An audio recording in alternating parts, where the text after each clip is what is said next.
Good evening. ये हमारा जो क्वेश्चन आंसर सेशन का जो प्रोग्राम है वो पिछली बार हम एक एज ए पॉडकास्ट लेके आए थे। देन वी रियलाइज दैट कि बहुत सारे क्वेश्चंस हम छोड़ दे रहे हैं जो कि हमारे जो दर्शक हैं वो सुनना चाहते हैं। तो हम I am converting it coming it again, फिर से हम वैसा ही कर रहे हैं। मैं डॉक्टर दीपांकर बैनर्जी हूँ, जबलपुर से, ideal fertility IVF and genetic centre private limited. इसमें हम जो क्वेश्चंस लेने वाले हैं मैं उनका एक डिटेल आपको पहले बता देता हूं कि डाउन सिंड्रोम के ऊपर हाई रिस्क आया है, फिर सिकल सेल कैरियर हूं, husband is with sickle cell anaemia, क्या PGTA करवाने के बाद भी बच्चे में डाउन सिंड्रोम हो सकता है, AMH 0.68 है, एमनियोसेंटेसिस में क्या सारे टाइप की बीमारियों का पता चल जाता है, ग्रोथ स्कैन क्यों करवाते हैं, OHSS क्या होता है, कैसे रोक सकते हैं, ओवेरियन हाइपर स्टिमुलेशन, एक बार एम्ब्रियो नहीं बने तो क्या सेकंड स्टिमुलेशन में भी ऐसा हो सकता है, फीटल हाइड्रॉप्स क्या होता है, सर इसे बेबी का डेथ हो गई, please make video on nutrition during IVF treatment and what is the relation of oligohydramnios. तो ये जो क्वेश्चंस हैं मैं देवेंद्र जी से बोल रहा हूँ कि स्टार्ट करने के लिए। It might be in A 2 part and this is our साप्ताहिक प्रोग्राम जो होता है हम वैसा स्टार्ट करने। Please go ahead with your questions. Very good evening sir. Good evening. Down syndrome high risk आया है डुअल मार्कर में, क्या करें? 2 सी सेक्शन हो चुके हैं। डाउन सिंड्रोम में क्या आया है? हाई रिस्क आया है। डाउन सिंड्रोम में हाई रिस्क आया है और डाउन सिंड्रोम का हाई रिस्क पक्का करने के लिए आपको एमनियोसेंटेसिस करा लेना चाहिए। आप NIPT मत कराइए। और एमनियोसेंटेसिस में डाउन सिंड्रोम के रिस्क में ज़रूरी नहीं कि वो डाउन सिंड्रोम ही निकले। और यदि आप फर्स्ट ट्राइमेस्टर में हैं तो आप कोरियन बायोप्सी करके करा लें, क्योंकि 2 सिजेरियन सेक्शन है, उसमें आप यदि लेट एमनियोसेंटेसिस कराएंगे हो सकता है आपको, यदि भगवान ना करे बच्चे में कोई प्रॉब्लम हो तो उसमें प्रॉब्लम फिर डिलीवरी में आ सकती है। सिकल सेल कैरियर है, PGTM करवाने से एम्ब्रियो में डिसीज है कि नहीं है, क्या पता चल पाएगा?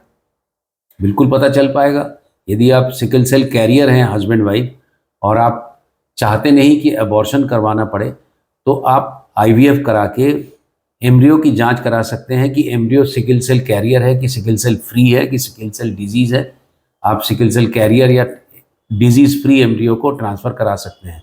और ये हमेशा ध्यान रखना चाहिए कि ऐसे केसेस में IVF का एक एक्सपेंसिव एक खर्चा आता है, दूसरा IVF का फेलियर रेट भी होता है, तीसरा हर एम्ब्रियो को टेस्ट करने के लिए एक एम्ब्रियो बायोप्सी और जेनेटिक्स का जांच करने के लिए खर्च आता है, चौथा यदि आप डिजीज़ फ्री एम्ब्रियो को भी यदि ट्रांसफ़र कराते हैं तो भी आपको 3rd मंथ में कोरियन बायोप्सी करके या फिर 4th 4.5 महीने में एमनियोसेंटेसिस करके वो कंफर्म कराना जरूरी होता है। Husband is with sickle cell anaemia and wife is with PBD Punjab, please guide what to do.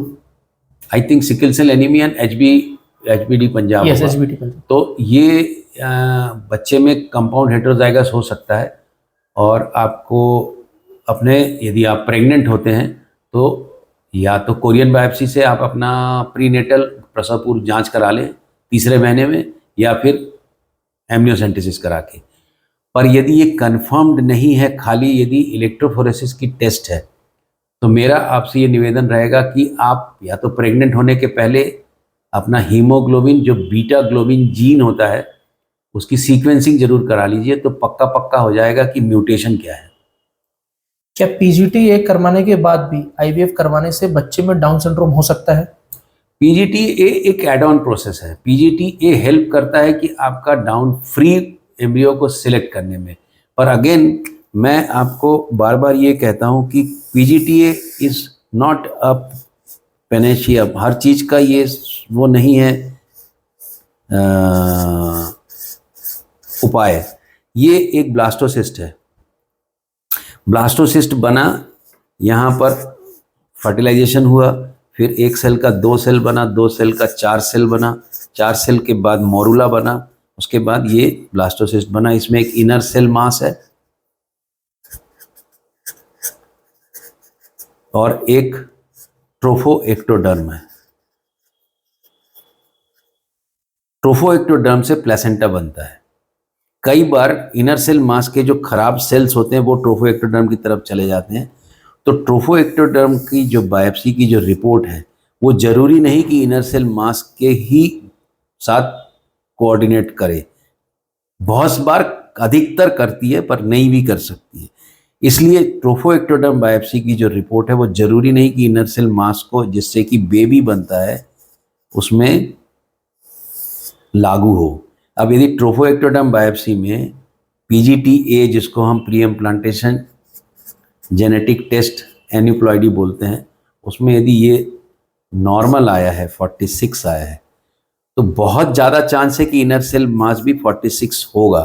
पर इसलिए कि चूंकि ये PGTA में नॉर्मल एम्ब्रियो से प्रेगनेंसी हुई है इसलिए आप प्री प्रेगनेंसी के शुरुआत में डाउन सिंड्रोम का स्क्रीनिंग नहीं करें, ऐसा नहीं है।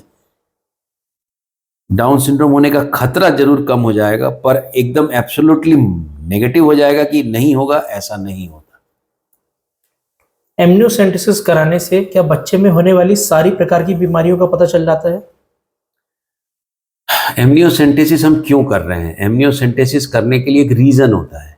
अधिकतर वो रीज़न होता है पॉजिटिव या हाई रिस्क डबल मार्कर जिसमें हम डाउन सिंड्रोम होने का अंदेशा हो, या फिर हाई रिस्क एंटी स्कैन, या फिर हाई रिस्क क्वाड मार्कर जिसमें डाउन सिंड्रोम होने का अंदेशा हो। जब भी आप जंगल में जाते हैं तो आप जंगल की हर चीज़ को उठा के खोजेंगे, ऐसा नहीं होता। तो कहीं ना कहीं पर आपको ये फिक्स करना पड़ता है कि हम इतने बड़े जीन के जंगल में, इतने बड़े DNA के जंगल में हम क्या चीज़ खोजें। हमको पहले से ये पता होना चाहिए कि हम उस जंगल में जब जा रहे हैं तो हमको कौन सी जगह पे हमको देखना है कि वहाँ पर वो शेर बैठा है कि नहीं, या वो फिर डिफेक्ट करने वाला जीन बैठा है कि नहीं। अब आप यदि पूरे के पूरा यदि देखने जाएंगे तो आपको ऐसी चीज़ें भी मिलेंगी जो कि हो सकता बीमारी करे और नहीं भी करे। तो ऐसा नहीं बोलना चाहिए कि एकदम डिजीज फ्री सब कुछ एकदम नॉर्मल, पर हाँ काफ़ी हद तक पेशेंट को हम पूछते हैं कि हम कितना टेस्ट करा लगाएं, आपको कितना आप DNA का जंगल को छानेंगे या देखेंगे। तो मैं नॉर्मली क्रोमोसोम का मेजर डिफेक्ट्स, सब क्रोमोसोमल डिफेक्ट जिसको माइक्रो डिलीशन एंड डुप्लीकेशन जिसको माइक्रो एरे बोलते हैं, एक लो रेजोल्यूशन तक कराता हूँ। अब किसी को यदि ज़रूरत पड़ती है कि और भी डिटेल में मुझे देखना है तो आप क्लिनिकल एक्सोम सीक्वेंसिंग भी करा सकते हो, और भी यदि डिटेल देखना है तो आप होल जीनोम एनालिसिस करा सकते हो। बट कुछ अनवांटेड इन्फॉर्मेशंस जो मिलती है उनको लेके बड़ी परेशानी होती है कि यदि वो जो हम ढूंढना नहीं चाहते थे वो मिल गई तब आप क्या करेंगे। तो कई बार इन्फॉर्मेशन बहुत ज़्यादा होना भी ठीक नहीं है। तो हर बीमारी का जांच कर लेंगे ऐसा वर्ड बोलना ठीक नहीं है। आप किस बीमारी के लिए एमनियोसेंटेसिस कर रहे हैं, क्या उस बीमारी को हम उसमें से जांच कर सकते हैं कि नहीं, वो देखना चाहिए। सुनने और जुड़ने के लिए बहुत बहुत धन्यवाद। आप लोग जो इतना प्यार देते हैं, आप लोग इतना जो हमारे YouTube कमेंट्स और YouTube के वीडियोस को सराहते हैं, उसके लिए बहुत बहुत धन्यवाद। प्लीज़ हमारे चैनल को सब्सक्राइब भी ज़रूर करिएगा साथ में इसको देखने के। सुनने और जुड़ने के लिए बहुत बहुत धन्यवाद।